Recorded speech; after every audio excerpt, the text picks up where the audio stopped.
Hello, my name is Ben Drew, and I am the new tech integration consultant with the Tri-County Regional Center for Education.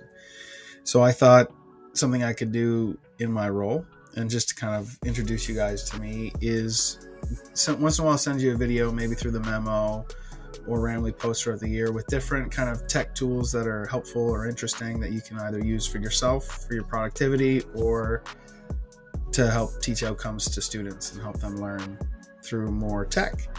So look out for my videos and check them out. If you ever have questions for me, you can always get a hold of me at my email, ben.drew@tcrce.ca. And I'm more than willing to work with you and help out in any way I can. So I know that AI tools have kind of become all the rage, and there's a reason for that. There are a ton of them out there that can help increase your productivity. Like ChatGPT is really cool, but along with that, there are tons of different smaller tools that you can use more specifically to help you be more productive or save you some time.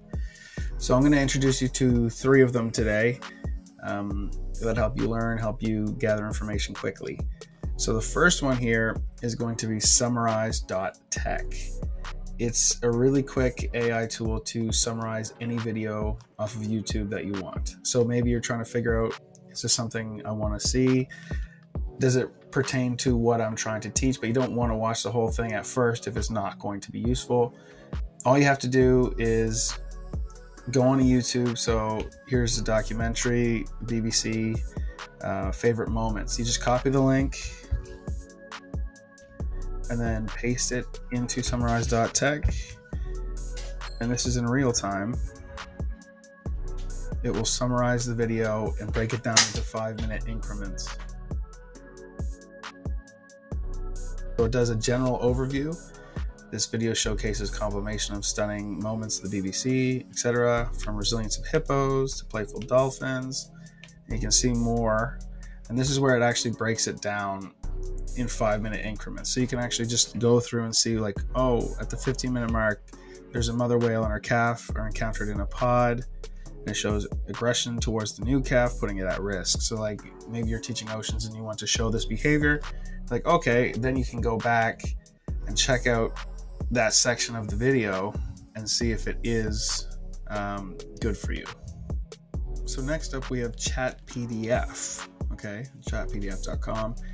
It's really good, obviously, for dealing with PDF files. Any journal articles, any sort of research, it's able to summarize it, like go through it, and then you can actually dialogue with the article. You can ask questions and it will find the information for you. Really good if you're doing your own research, if you're doing a little bit of upgrading, or if you're just trying to learn anything new for yourself.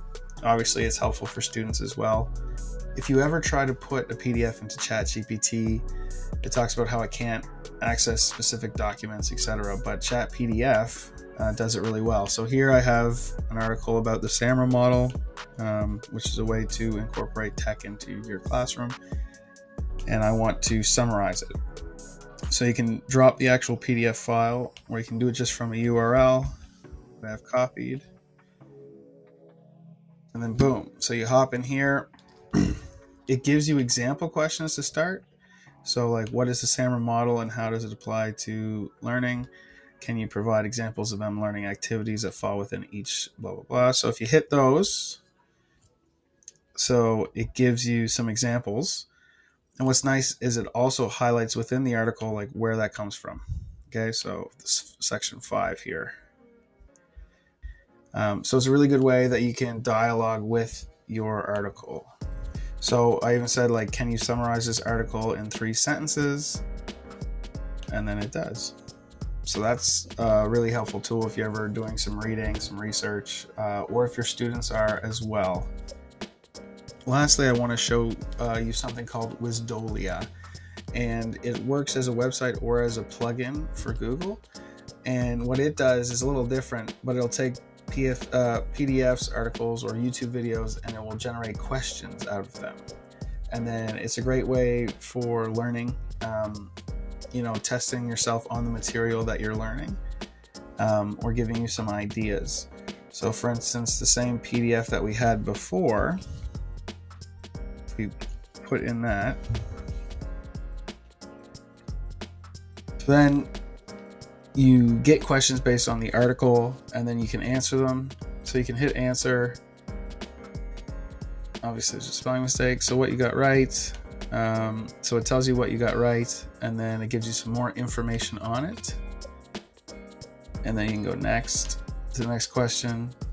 So if you don't know, you can click I don't know, and then it'll give you the AI's answer based off of that article. So say you're learning about asteroid mining and you have this little video that you're checking out. You can do it for a YouTube video as well. So you copy the link of the video, put it in, and then it'll run through the video. And then it comes up with questions based on that video. So what are asteroids? Say big rocks. And the answer, well, you got right, they are rocks. But what I could have said better, they're found in space, often between planets.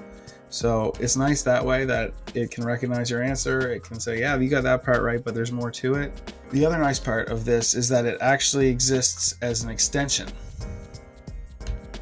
So you can actually add it to Chrome, and anytime you're going on a web page or an article or anything like that, you can click it and it will generate questions based on that article. Say I'm on the science, so say I'm studying cloud types and I want some questions based on what types of clouds are and how they form.